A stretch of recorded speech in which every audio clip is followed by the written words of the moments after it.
इस अमृतकाल में देश उस दौर से गुजर रहा है। इस अमृतकाल में देश उस दौर से गुजर रहा है जब मीडिया सरकार से ज्यादा विपक्ष से सवाल पूछता है और देशभक्ति का सर्टिफिकेट सोशल मीडिया पर अंधभक्तों द्वारा दिया जाता है। फिर भी दिल में उम्मीद है, फिर भी दिल में उम्मीद है वैसा दिन आएगा, फिर भी दिल में उम्मीद है वो दिन भी आएगा जब देश का युवा जाग जाएगा और सांप्रदायिकता का ये ग्रहण छूटकर सर्वसमावेशकता का सूरज निकलेगा। तभी आइडिया ऑफ इंडिया का उजाला देश भर में फैलेगा, आइडिया ऑफ इंडिया का उजाला देश भर में फैलेगा। जिसकी मोल नहीं है वो अमोल है। अमोल कोल्हे जी को अपने वक्तव्य रखें। धन्यवाद अध्यक्ष महोदय, आपने मुझे महामहिम राष्ट्रपति जी के अभिभाषण पर धन्यवाद प्रस्ताव में बोलने का यह अवसर दिया। महामहिम राष्ट्रपति जी ने अपने अभिभाषण में आज़ादी के अमृत महोत्सव की बात की और कल तो इस सदन में एक बहुत ही प्यारे शब्द का इस्तेमाल हुआ, अमृतकाल। और इससे याद आया अध्यक्ष महोदय, बचपन में हम एक खेल खेला करते थे जिसे हम कहते थे विषामृत। तो जिसे विष मिलता था वो बच्चा बैठ जाता था और बाकी लोगों पे जिम्मेदारी होती थी उसे अमृत देके उठाने की। मानो ऐसे लगता है कि इस अमृतकाल में देश की युवा पीढ़ी को विकास की राह छोड़कर सांप्रदायिकता, बेरोजगारी और हेट स्पीचेस का विष देकर बिठाया गया है और उन्हें आइडिया ऑफ इंडिया का अमृत देकर उठाने की जिम्मेदारी न सिर्फ सरकार की है बल्कि हर राजनीतिक पार्टी, हर लोक प्रतिनिधि और हर देशवासी की भी है। और हमारे धर्म ग्रंथ कहते हैं कि अमृत तभी निकलता है जब समुद्र मंथन होता है और अमृत निकलने से पहले आलोचना का हलाहल भी निकलता है। और इसीलिए इस अमृतकाल में प्रवेश करते हुए हम इस मंथन को और इस हलाहल दोनों को नजरअंदाज नहीं कर सकते। राष्ट्रपति जी ने अपने अभिभाषण में जिन कोविड योद्धाओं की तारीफ की, जिनका गर्व से उल्लेख किया, उन सभी के प्रति मैं फिर एक बार कृतज्ञता व्यक्त करता हूं। और किशोरों का टीकाकरण या प्रिकॉशनरी डोज जैसे मेजर जो सरकार ने उठाए हैं उसके लिए सरकार का अभिनंदन भी करता हूं। लेकिन उसी के साथ पब्लिक हेल्थ स्पेंडिंग में हमें ठोस कदम उठाने होंगे और कोविड की महामारी ने हमारी आंखें खोलने के बाद अब आगे जाके हमें आरोग्य को देशवासियों का मूलभूत अधिकार के रूप में देखना होगा, तभी यह अमृतकाल देशवासियों के लिए अमृतमय साबित होगा।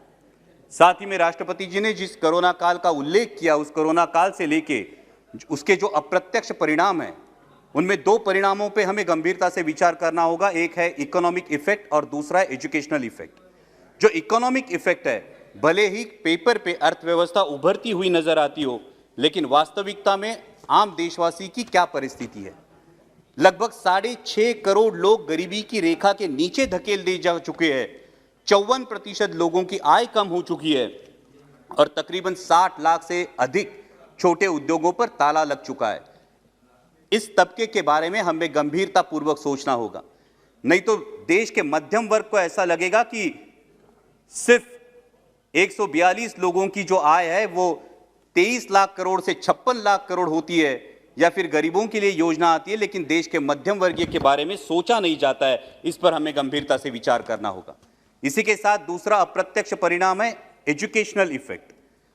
अध्यक्ष महोदय, देश का जो भविष्य है, उन बच्चों की जिंदगी से कोरोना काल के चलते हुए मानो शिक्षा और व्यक्तिमत्व विकास के 2 साल जैसे चले ही गए हैं, गायब हो गए हैं।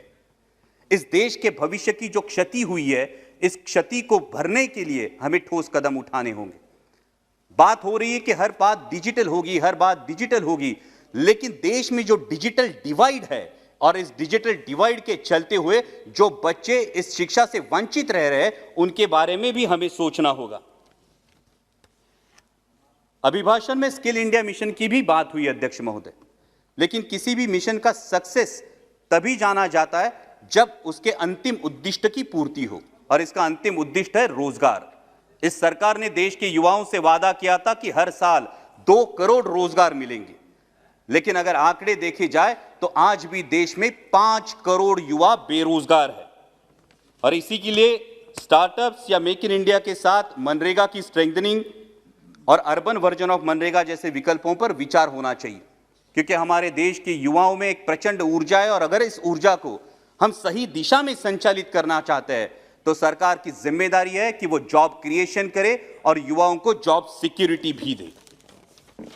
अध्यक्ष महोदय, राष्ट्रपति जी ने अपने अभिभाषण में और एक बात कही जिसे हम सबको गर्व है, वो है विश्व के सबसे बड़े लोकतंत्र की। और इस लोकतंत्र का चौथा स्तंभ है पत्रकारिता। 2014 में सत्ता ग्रहण करने के बाद आदरणीय प्रधानमंत्री जी ने कहा था, I quote, democracy will not sustain if we can't guarantee freedom of speech and expression, unquote. और वास्तविकता यह है कि वर्ल्ड प्रेस फ्रीडम इंडेक्स में अपना देश 180 देशों में 142वें 142nd आउट ऑफ 180 142वें पायदान पर खिसक गया है। मात्र 2020 में 67 पत्रकारों की गिरफ्तारियां हुई है और 200 पत्रकारों पे हमले हुए हैं। जिन पत्रकारियों की नौकरियां चली गई है उनकी गिनती तो अलग ही है। और अगर आज देश के मीडिया का सुर देखा जाए तो अध्यक्ष महोदय, देश के आम आदमी के जहन में यह सवाल उठना लाजमी है कि लोकतंत्र के इस चौथे स्तंभ को क्या निष्पक्ष रूप से अपनी पत्रकारिता करने की आजादी है या नहीं। राष्ट्रपति जी ने अपने अभिभाषण में इंफ्रास्ट्रक्चर की भी बात की।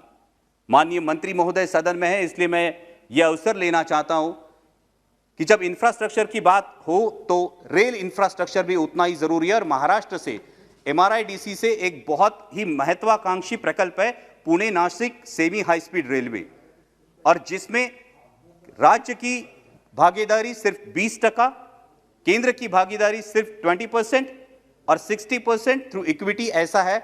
बावजूद इसके महाराष्ट्र सरकार की कैबिनेट ने इसके लिए मंजूरी दे दी है और उसने अपना पहला 100 करोड़ का किश्त जमीन अधिग्रहण के लिए दे भी दिया है। उसके बावजूद केंद्र सरकार से इसे ग्रीन सिग्नल नहीं मिल रहा है। महाराष्ट्र के, जिसे हम गोल्डन ट्रायंगल कहते हैं, पूना, नासिक और मुंबई, इसे जोड़ने वाला ये एक बहुत ही महत्वाकांक्षी प्रकल्प है। इसलिए मेरा अनुरोध है, जब हम इंफ्रास्ट्रक्चर की बात कर रहे हैं तो ऐसे महत्वाकांक्षी प्रकल्पों को नजरअंदाज नहीं किया जाए। अध्यक्ष महोदय, अभिभाषण में और एक बहुत ही महत्वपूर्ण बात की गई और वो है सर्वसमावेशी और सशक्त भारत के निर्माण की। जब हम आर्थिक, सुरक्षा विषयक और शारीरिक सक्षमता की और सशक्तता की बात करते हैं तो यह सवाल भी उठता है कि क्या देश मानसिक सशक्तता की ओर बढ़ रहा है या नहीं। और अगर हम अपने दिल पर हाथ रख के इस सवाल का जवाब दें तो इसका जवाब ना आएगा, क्योंकि आए दिन देश के युवाओं के, देशवासियों के दिलो दिमाग में सांप्रदायिकता का जहर घोला जा रहा है। अध्यक्ष महोदय, मुझे मेरे धर्म पर अभिमान है और हर किसी को होना लाजमी है, लेकिन जब धार्मिक अभिमान का रूपांतर धार्मिक उन्माद में होता है तो वो धार्मिक उन्माद मानवता और देश की अखंडता के लिए निश्चित ही हानिकारक है। जब IIM जैसे इंस्टीट्यूट के प्राध्यापक और विद्यार्थी आदरणीय प्रधानमंत्री जी को चिट्ठी लिखकर देश की सामाजिक स्थिति पर एक चिंता जताते हैं, वो महज इत्तेफाक नहीं है। अध्यक्ष महोदय, जब विदिशा में धार्मिक कारणों पे एक स्कूल पे हमला होता है तो यह सोचने पे हम मजबूर हो जाते हैं कि देश किस मानसिकता से गुजर रहा है। आज देश के युवाओं के हाथ में पत्थर है अध्यक्ष महोदय, लेकिन युवाओं को बताने की जरूरत है कि इस पत्थर का उपयोग रचनात्मक निर्माण के लिए किया जाना चाहिए, ना कि किसी पर फेंकने के लिए। क्योंकि किसी पर अगर पत्थर फेंका जाए तो न सिर्फ शरीर लहूलुहान होता है बल्कि देश की अखंडता भी लहूलुहान होती है। दुर्भाग्य की बात है अध्यक्ष महोदय कि आज देश के युवा से पूछा जाता है मंदिर जाओगे या मस्जिद, कल पूछा जाएगा मंदिर या चर्च, परसों पूछेंगे मंदिर या गुरुद्वारा, लेकिन एक दिन देश का युवा जवाब देगा, अजी मंदिर, मस्जिद, गुरुद्वारा, चर्च सब छोड़िए, पहले रोटी की बात कीजिए, पहले रोजगार की बात कीजिए, पहले देश के विकास की बात कीजिए। क्योंकि अध्यक्ष महोदय, मैंने किस जाति में, किस पंथ में, किस प्रांत में, किस धर्म में जन्म लिया, इसका न्यूनगंड या अहंग भाव पालने से अच्छा होगा कि मैं मेरे कर्तृत्व से मेरे व्यक्तित्व को ऐसे ऊंचाइयों पर ले जाऊं कि मुझ पर मेरी जाति को, मुझ पर मेरे पंथ को, प्रांत को, धर्म को और अंतिमतः मेरे राष्ट्र को भी गर्व महसूस हो। और जब ऐसा होगा तभी अमृतकाल का अमृत हर देशवासी के जीवन तक पहुंचेगा। और अंत में अध्यक्ष महोदय इतना ही कहूंगा, इस अमृतकाल में देश उस दौर से गुजर रहा है, इस अमृतकाल में देश उस दौर से गुजर रहा है जब मीडिया सरकार से ज्यादा विपक्ष से सवाल पूछता है और देशभक्ति का सर्टिफिकेट सोशल मीडिया पर अंधभक्तों द्वारा दिया जाता है। फिर भी दिल में उम्मीद है, फिर भी दिल में उम्मीद है, वैसा दिन आएगा।